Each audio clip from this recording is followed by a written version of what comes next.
Bonjour à tous et à toutes la famille, aujourd'hui on se retrouve dans une nouvelle vidéo. Ça fait longtemps que je n'ai pas posté sur mes réseaux, je vous avais dit que j'allais faire une vidéo sur le CRF. Présentation, je vais la faire après celle-là. Là dans cette vidéo je vais peut-être vous le montrer très rapidement. Je vous ferai une vidéo dédiée au CRF pour vous le montrer, vous le présenter. Et on a une petite pièce à changer dessus aussi, on fera ça en vidéo. Là aujourd'hui, cette vidéo elle est là parce que j'ai acheté un nouveau scooter. Donc je sais pas, pour ceux qui se rappellent, on avait refait un booster, celui-là je l'avais vendu. J'ai acheté un Zip que j'ai tout refait, j'ai pas fait de vidéo, j'ai oublié. Il y a quelques vidéos sur mes réseaux, je vous les mettrai en description, vous irez checker ça. Mais là j'ai acheté un booster, et pour ceux qui se rappellent, sur mes réseaux à l'ancienne, au début de mes réseaux, j'avais un booster et franchement il m'a marqué, j'avais taffé dessus et tout, vraiment tout refait. Il manquait quelques petits détails, mais du coup là j'en ai racheté un et je me suis lancé le défi de refaire ce scooter, mais fini proprement. Sans plus attendre, je vais vous le montrer et ensuite on va passer au démontage. Voilà.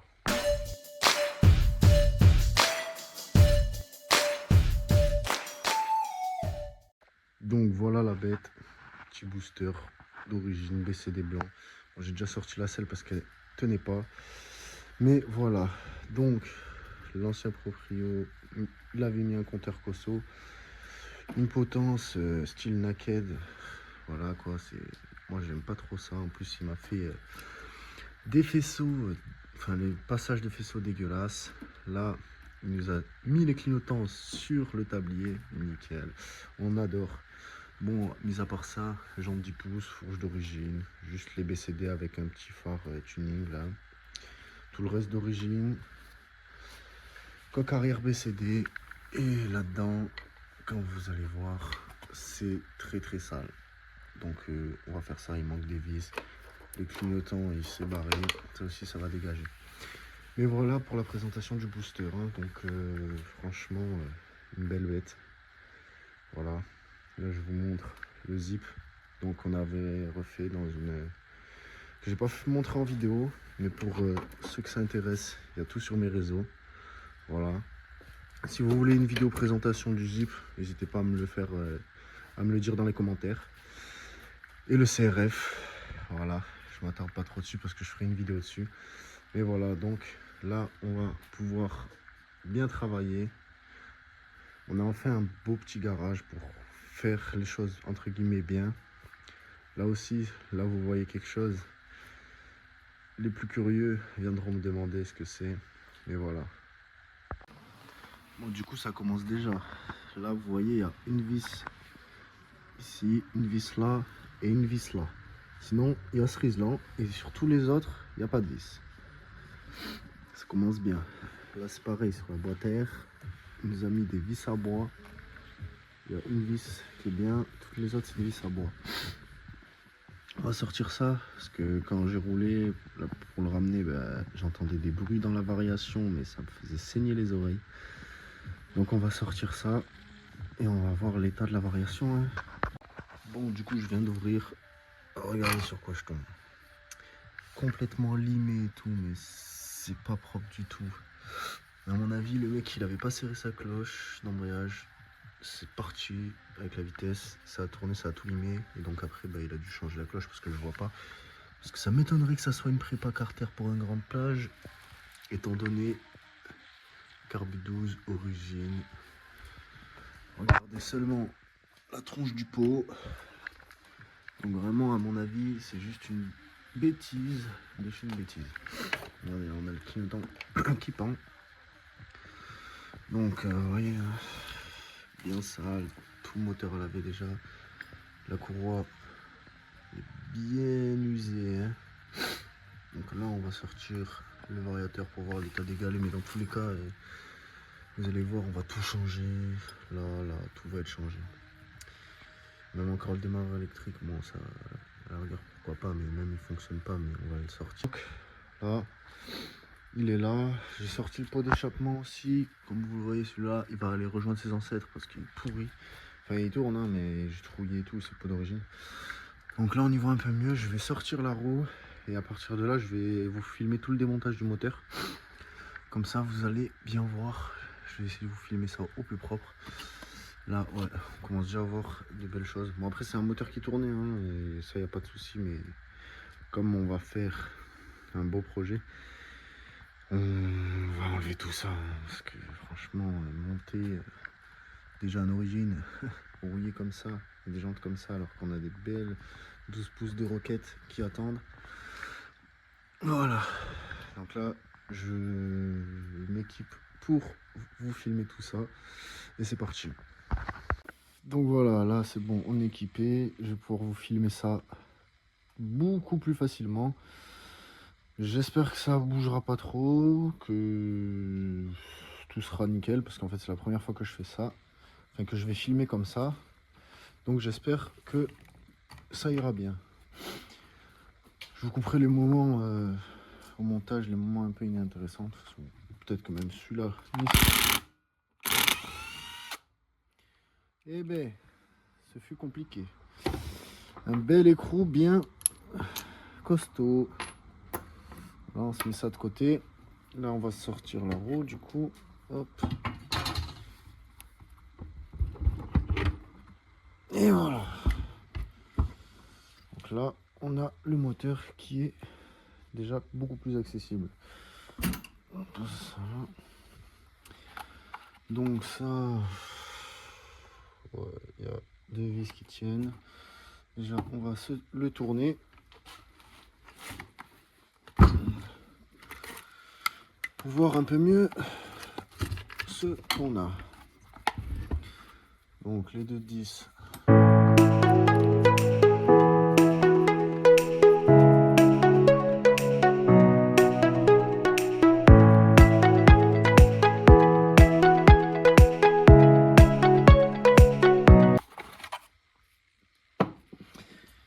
Et voilà, bah oui. C'est quoi ça? Attendez, je vais vous montrer un petit mieux. Et la culasse, elle déborde de chaque côté, beaucoup. Normalement, elle n'est pas du tout censée déborder. Normalement, je sais pas si j'en ai là. Bon, j'ai les cylindres. Mais je vais vous attraper une culasse, je vais vous montrer que c'est pas une culasse de booster, ça. Qu'est-ce que c'est ça? Donc voilà, j'ai trouvé la culasse, hein. Regardez bien. Juste on compare, hein. Beaucoup plus grande de chaque côté. Je sais pas si une culasse de quoi ça. Mais pas de booster en tout cas. C'est aberrant. Elle est vraiment beaucoup plus grosse. On voit, on peut passer les doigts de chaque côté. Je sais pas ce que c'est. Là, on est sur une pipe d'origine. Vous le voyez au triangle, là, je sais pas si vous allez bien voir, mais c'est une pipe d'origine. Le cylindre, lui, c'est un Polini. Ok, donc en fait, ça doit être un kit 50 Polini. Je sais pas si vous voyez. Ou un type origine de chez Polini. Franchement, quand je l'ai roulé pour le ramener chez moi, j'ai pas du tout vu ça. Hein. Machin, il avançait à 50. Ça faisait de la bruit dans la variation. Après, bon, ça. Possible que ça soit juste légalé ou quoi. Hein. Mais bon, ça va être bien mieux ce qu'on va lui mettre par la suite. Hop. Après, pour les vis comme ça va, mais. Là, une joue fixe très propre, d'origine aussi, en fait, vous le voyez. Je sais pas si vous allez bien voir. Avec ce sigle, en fait. Ce sigle, c'est le sigle d'origine. Avec les 5FX aussi. Là, vous voyez, pareil, il y a le sigle, on le voit pas très bien. Mais il y est. Donc là, on voit la belle trace irrégulière de la courroie. Voilà, ça c'est mangé. Après, ça peut se resurfacer, mais bon, ça c'est pareil. Dans tous les cas, on va le changer. Hop. On va sortir l'écrou là. Hop là.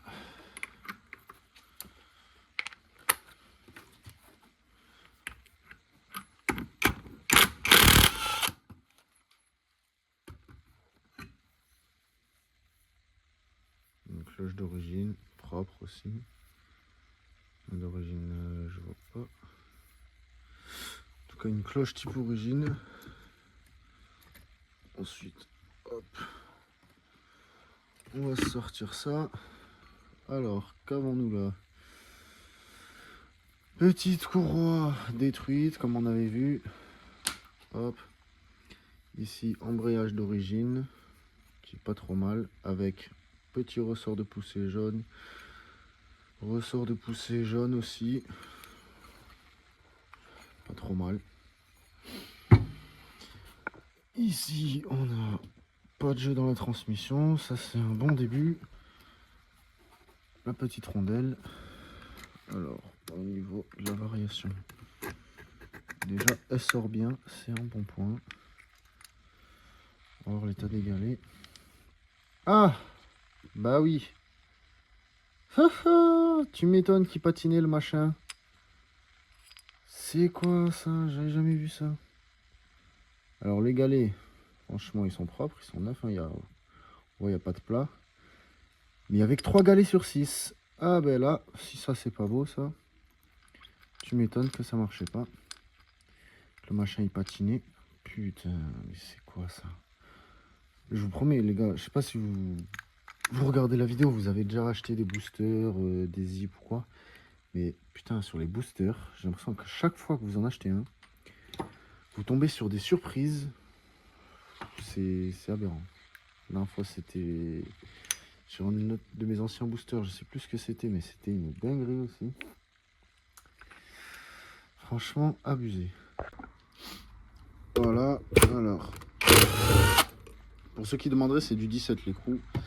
Que ce soit écrou, allumage, écrou de variateur, c'est du 17. Et l'écrou de la cloche d'embrayage, ce sera du 24. Là, vous allez essayer de tirer dessus. En fait, ça va pas sortir. Et oui, parce qu'en fait, c'est aimanté, donc ça va être assez embêtant. Il y a des outils qui existent. Je vous le dis. Il y a des outils qui existent qui... En fait, ça vient se visser sur les 3 vis là. Ça s'appelle des arraches allumage. Et ça vient pousser sur le moyeu. Et en fait, du coup, ça tire l'allumage et ben, ça le sort, quoi. D'où le long arrache allumage. Moi, je n'ai pas cet outil. Donc, je vais vous montrer la technique un peu... comment dire, brutale. Dans tous les cas, je vais pas laisser cet allumage. Donc la technique brutale, vous chopez un marteau. Voilà, vous prenez un marteau et vous venez mettre des coups secs à chaque extrémité. Donc vous mettez des coups secs à chaque extrémité, comme ça. Et en fait, à force, ben, ça va décoller les aimants et vous allez pouvoir le sortir gentiment.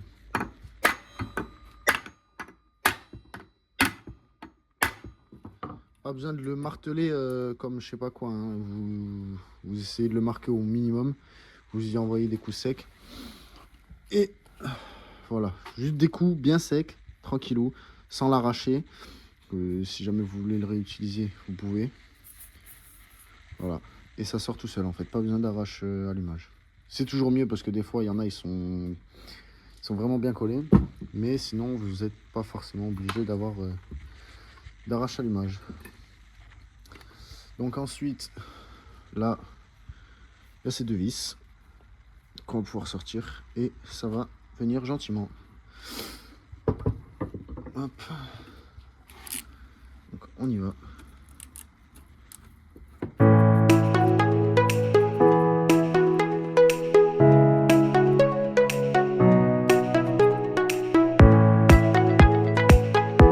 Et là, l'allumage vient, vous faites suivre le câble. Vous avez le petit joint derrière qui est un peu embêtant des fois, mais vous le faites suivre, vous essayez de le faire passer.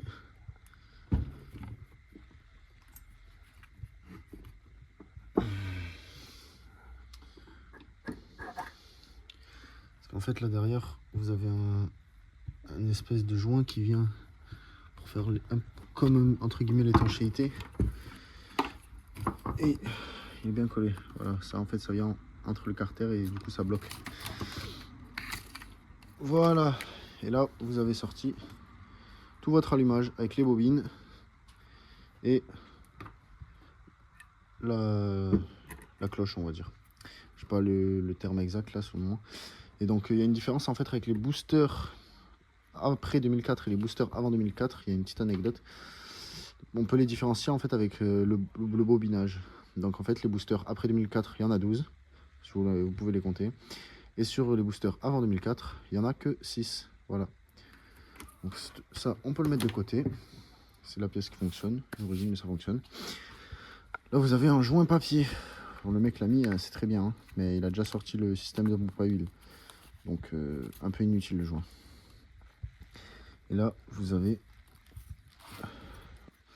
un petit cache qui vient appuyer sur le joint spi côté allumage. Joint spi de Villebrequin.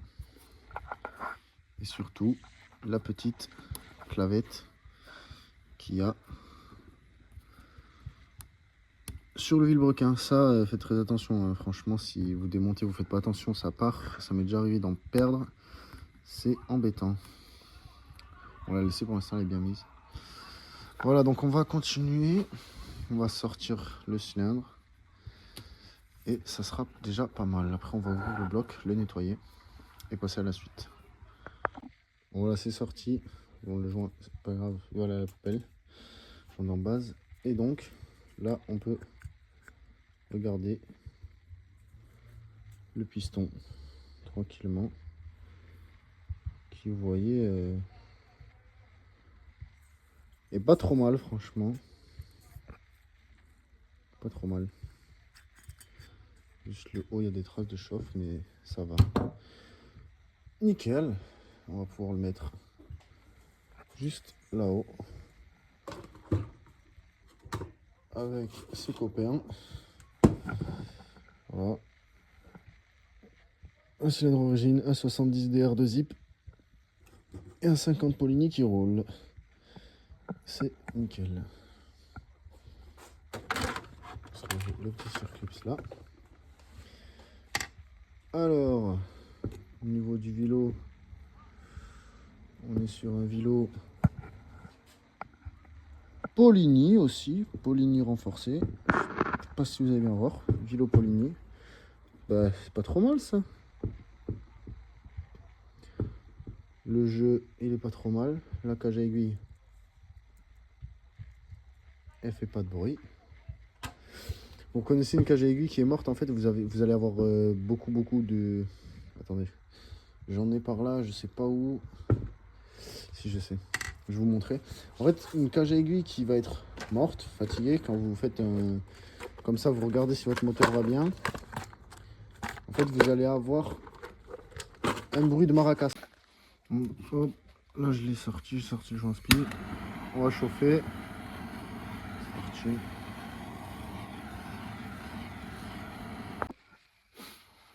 Là, hop.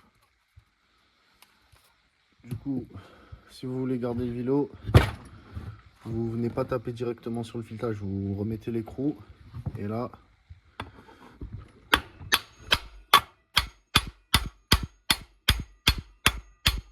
vous y tapez dessus en envoyant d'un coup sec.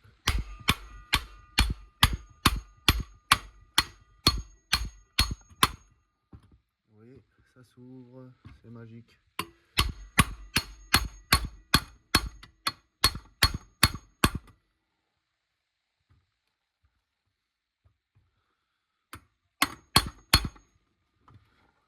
Ouh, c'est chaud. Là, ça sort, mais ça sort pas, ça m'embête encore. Donc, on va venir prendre ça. Et on va taper dessus.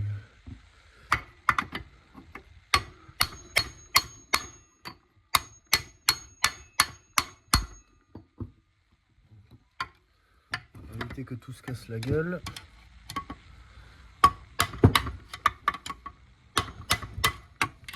Là, zou. Donc après, voilà. Bon, du coup là les gars, on prépare les carters. Je les ai bien poncés. Là je suis à la 3e couche de peinture, je vous ai pas montré parce que sinon c'est assez long. Celui-là il sera noir à l'extérieur. À l'intérieur il sera normal, couleur alu quoi. Et celui-là, il est noir à l'intérieur aussi. Vous voyez une petite fissure, mais rien de grave. Voilà, là c'est en train de sécher. Après il faudra que je les vernisse. Et on sera bon pour se monter le vilo et le cylindre MXS. Voilà. Ok, les carters sont peints, les vis de carter sont peints, l'axe est peint. Donc on va mettre le vilo dès maintenant. Je vais pas vous montrer l'étape où je chauffe, mais je vais vous montrer les pas à pas quand j'ai mis le vilo, après quand je referme, et ça sera nickel. Et voilà. Première partie du vélo monté, ça tourne très très bien. Bon, en même temps c'est normal. Il n'y a pas encore le deuxième carter, mais là on est bon. Hop, on va attendre que ça refroidisse, on va mettre la pâte à joint. Chauffer l'autre carter en même temps. On va pouvoir fermer ce bloc en fer, hein. Pas trop mal. Hein. Ça y est, le moteur est fermé, j'ai pas pu vous filmer la fermeture. Mais on a les belles vis blanches sur le moteur peint en or. Un vélo bien libre. Donc on va enfin pouvoir attaquer le montage du MXS. Là on a la voie de joint. Et là on a le cylindre avec la cage à aiguille. On va pouvoir graisser et mettre avec les pistons. Oh là là là là là. Les gars, là il y a de la belle pièce. Hein. Là, je vous le dis, il y a de la belle pièce. Là on a un beau cylindre piston, pardon, avec une belle lumière d'échappement, des belles lumières d'admission et un beau piston en 47-55. C'est vraiment incroyable. Je vous déballe ça et on monte ça de suite. Alors c'est parti. Oh là là, là c'est Noël les gars. Putain. Ça faisait longtemps que je rêvais d'avoir un cylindre comme ça entre les mains. J'en ai fait des cylindres 70 salut, origine. Mais là, un cylindre comme ça, piston monosegment, cylindre en alu, les gars, le poids du cylindre, ça n'a rien à voir. Il est ultra léger. On voit encore les marques d'usinage, c'est magnifique. Franchement, c'est magnifique. Le piston, je vais vous montrer, comparer un piston d'origine. Si j'en ai un par là, ouais, j'en ai un. Regardez la taille. La différence avec un piston d'origine. C'est une dinguerie.